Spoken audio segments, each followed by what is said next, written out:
নামাজের সময় ঘুমিয়ে থাকলেন, আর একজনে নামাজ পড়লেন, ভয় করলেন কে?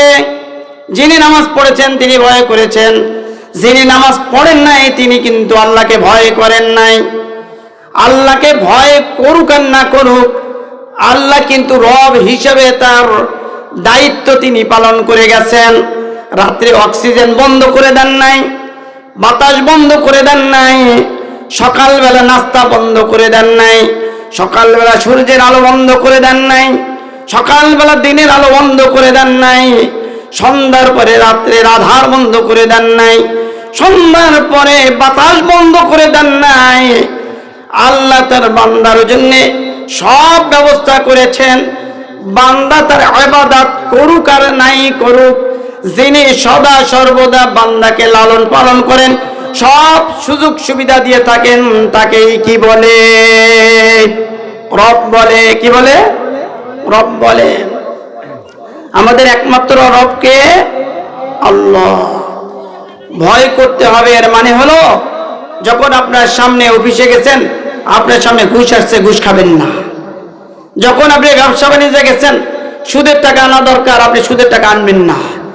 যখন আপনার সামনে সাক্ষী দেওয়ার একটা পরিবেশ আসছে, আপনাকে কোর্টে যাইতে হবে, এবার আপনি যখন সাক্ষী দিতে আপনি দাঁড়িয়ে গেছেন, আপনি মিথ্যা কথা বলবেন না। এর মানে হলো আল্লাহকে ভয় করা। গোপালগঞ্জে একবার আমি একটা হাজিরা দিতে গেছি, সাক্ষী দিতে গেছি। উকিল সাহেব আমারে বলছে, হুজুর এখানে যা যা আমরা বলে দিই আপনি তাই বলবেন। বলছে কেন? এখানে যা ঘটছে, আমি যা দেখছি, আমি যা জানি তাই বলবো। কেন? এটা কোর্ট কাছারিতে চলে না, এই জায়গায় হুজুরগিরিতে কাজ হবে। কেন? আমি তো একমাত্র আল্লাহকে ভয় করি, আমার রবকে ভয় করি। আপনাদেরকে তো আমি ভয় করি না, আমার রবকে ভয় করে আমি যা হয়ে যাবে ঠিক তাই বলবো। উকিল বলছে ওইগুলো চলবে না হুজুর, ওগুলো বাইরে চলে, মসজিদে চলে, মাদ্রাসায় চলে, কিন্তু ওগুলো কোর্ট কাছারিতে চলবে না। আমি বলছি উকিল সাহেব, যে রব আপনাকে বাইরা বলেন তিনি এখানে বলেন কিনা? যে রব আপনাকে বাইরা দেখতেছেন তিনি এখানে দেখেন কিনা? যে রব দিনে দেখেন তিনি রাত্রে দেখেন কিনা? যে রবের জবান দিয়ে আপনি মিথ্যা কথা মানুষকে তৈরি করে দেন, মানুষকে বলান, ওই রব আপনাকে জবান দিছে কিনা? গুরুজি বলছে এত ওয়াজ শুনে তো কোর্ট কাছারি চলে না। আসলে বলেন, কোর্ট কাছারি থেকে এই ওয়াজ নসিহত চলে আমাদের দেশে? চলে না। কিন্তু রব হিসেবে যদি আপনি আল্লাহকে মানেন, তাহলে আল্লাহর হুকুম যেখানেই যাই সেখানে আপনার বলতে হবে।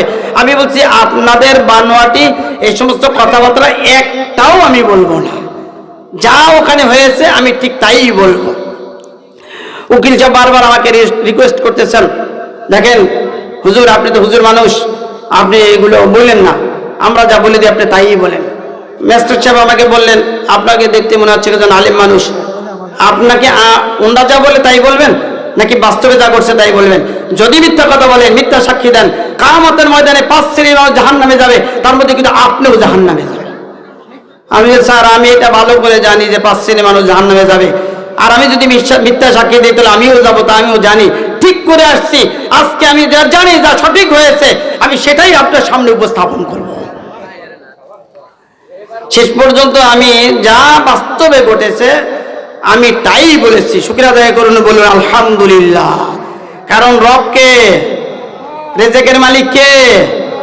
হায়াতের মালিক কে? মউতের মালিক কে? মালিক বিন দিরহাম আল্লাহ রয়েছিলেন। লোকেরা বলে হুজুর আপনি প্রায় ঘরে থাকেন, প্রায় মসজিদে থাকেন, প্রায় খানকার মধ্যে থাকেন, আপনি তো আমাদের সামনে বেশি লোকালয়ে আসেন না। মালিক বিন দিরহাম বলছে 4টা কারণে আমি তোমাদের মাঝে বেশি একটা আসি না। 1 নম্বর কারণ হলো, যখন আল্লাহ তাআলা রূহ জগতে জিজ্ঞাসা করেছিল, আলমে আরওয়াহে জিজ্ঞাসা করেছিল, আলাস্তু বিরাব্বিকুমুল আলা, আমাকে কি তোমরা রব মানো? তখন আল্লাহর বান্দার রূহগুলো বলেছিল বালা। ও জনগণ, ও দেশের মানুষ শোনো, আমি তো জানি না ওই দিন আমি বালা বলেছিলাম কিনা। যদি আমি বালা বলে না থাকি, হ্যাঁ বলে না থাকি, তাহলে তো রুহু জগতে বসেই আমি আমার রবকে রব মানি নাই। আমার কপাল বড় খারাপ যদি ওইখানে বসে আমি রব মেনে না থাকি। 2 নম্বরে যখন আদম আলাইহিস সালামের পৃষ্ঠদেশ থেকে রূহগুলোকে আল্লাহ বের করে দিয়েছিলেন, ডান দিক থেকে জান্নাতের রূহগুলো পড়ে গেল, বাম দিকে জাহান্নামী রূহগুলো পড়ে গেল। হযরত আদম আলাইহিস সালাম বললেন, এই সাদা শুভ্র রূহগুলো কাদের? আল্লাহ বললেন, এরা জান্নাতি। এই বাম পাশের গুলো কারা? বলো, এরা জাহান্নামী। ও দেশের মানুষ, আমি মালিক বিন দিরহাম জানি না ওই দিন আমি আদম আলাইহিস সালামের পৃষ্ঠদেশ থেকে ডান পাশের রূহগুলোর মধ্যে ছিলাম কিনা। 3 নম্বরে আমার জানা নাই, যখন কবরের ভিতরে বলা হবে মার রব্বুকা ওয়া মা দীনুকা ওয়া মান নবিয়ুকা, তোমার রব কে, তোমার দিন কি, তোমার নবী কে, আমার তো জানা নাই। ওই দিন আমি ওই পরীক্ষায় পাশ করতে পারবো কিনা। 4 নম্বরে আমার আরেকটা পরীক্ষার কথাও জানা নাই। কিয়ামতের ময়দানে আল্লাহ যখন বলবেন ওয়ামতাজুল ইয়াওমা আইয়ুহাল মুজরিমুন আলাম আহাদ ইলাইকুম ইয়া বানি আদম আল্লা তা'বুদু শাইতান। কিয়ামতের ময়দানে যখন আল্লাহ বলবেন সালামুন কাওলাম মির রাব্বির রহিম, রবের পক্ষ থেকে সালাম নাও। আরেক দলকে বলবেন তোমরা ইমানদারদের থেকে বের হয়ে যাও, তারা সেদিন জাহান্নামী হয়ে যাবে, আর যাদেরকে সালাম দিবে তারা জান্নাতি হয়ে যাবে। আমার তো জানা নাই ওই দিন কি আমি সালাম পাবো নাকি মুমিনদের ভিতর থেকে আমাকে বের করে দিবে। এই 4 কারণে তোমাদের মতো হাসতে পারি না, এই 4 কারণে তোমাদের মতো মজা করতে পারি না, এই 4 কারণে তোমাদের মতো বেনামাজি হয়ে থাকতে পারি না, এই 4 কারণে ঘুষ খাইতে পারি না, এই 4 কারণে সুদ খাইতে পারি না, এই 4 কারণে মিথ্যা কথা বলতে পারি না, এই 4 কারণে আত্মীয়র হক নষ্ট করতে পারি না, এই 4 কারণে আমার আল্লাহর হক নষ্ট করতে পারি না, এই 4 কারণে দুনিয়ার সম্পদের লোভে আমার আল্লাহর বিধিবিধান ভুলে শয়তানের আনুগত্য আমি করতে পারি না। কয় কারণ? 4 কারণ। এই 4 কারণের মধ্যেই আল্লাহর ভয় নিহিত আছে। সেজন্য আল্লাহর হাবিব বলেছেন আন তা'বুদাল্লাহ কাআন্নাকা তারাহু ফাইন লাম তাকুন তারাহু ফাইন্নাহু ইয়ারাক। আল্লাহর এমন ইবাদত করো, এমন ভাবে ইবাদত করো যে তুমি যেন আল্লাহকে দেখতেছো। আল্লাহকে দেখছে কেউ এখনো? আপনারা দেখছেন?